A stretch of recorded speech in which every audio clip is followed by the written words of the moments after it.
First up of the show, in the already fraught ties between New Delhi and Beijing, China has now raised an issue with the inauguration of the Sela Tunnel in India. Prime Minister Narendra Modi recently visited Arunachal Pradesh, where he inaugurated the Sela Tunnel that holds significant strategic importance for India. China is perturbed by India strengthening its border defences. Now, China refers to India's Arunachal Pradesh as South Tibet or Xiangnan. The Sela Tunnel was inaugurated in Arunachal Pradesh, and it connects Arunachal's Tawang and Tezpur in Assam. It is China's belief that this move will further strain ties between the two. In fact, the Chinese Foreign Ministry spokesperson Wang Wenbin has said, and I quote here, India had no right to arbitrarily develop the area of Xiangnan in China, saying this move made by the Indian government in India's Arunachal Pradesh will further disrupt the situation in the border areas and complicate the border question. Wang did not stop there. He went on to say, and I'm quoting again, the area of Xiangnan is Chinese territory. The Chinese government has never recognized the so-called Arunachal Pradesh illegally set up by India and firmly opposes it. China strongly deplores and firmly opposes the Indian leader's visit to the east section of China-India boundary. Now, let's tell you a little bit more about the Sela Tunnel. The tunnel is built at an altitude of 13,000 feet and happens to be the world's longest bi-lane tunnel.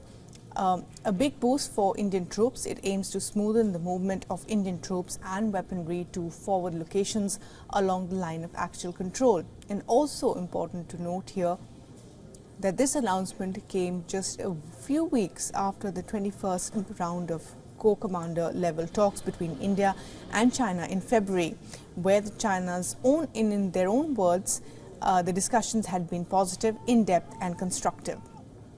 These comments by China serve as just another example of the baseless territorial claims and another attempt to assert its territorial ambitions in the region.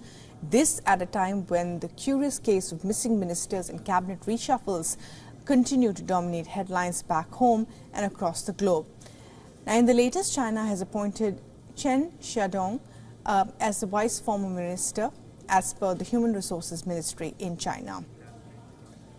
And for the very latest on this, our principal diplomatic correspondent Siddhant Sibal has sent us this report.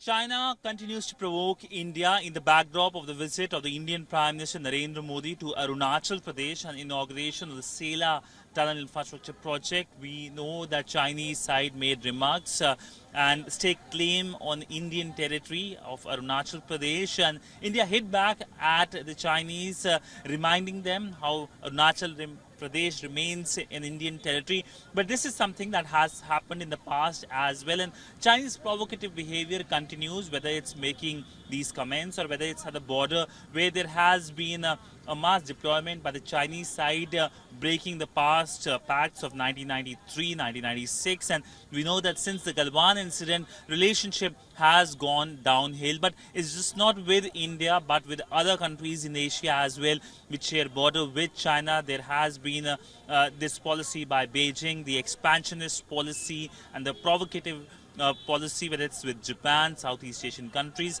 and the situation in Taiwan remains worrisome. But all in all, when it comes to India-China relationship, they remain precarious because of the aggressive actions by the Chinese. With video journalist Chandrasekhar Siddhant for WION in New Delhi. For all the latest news, download the WION app and subscribe to our YouTube channel.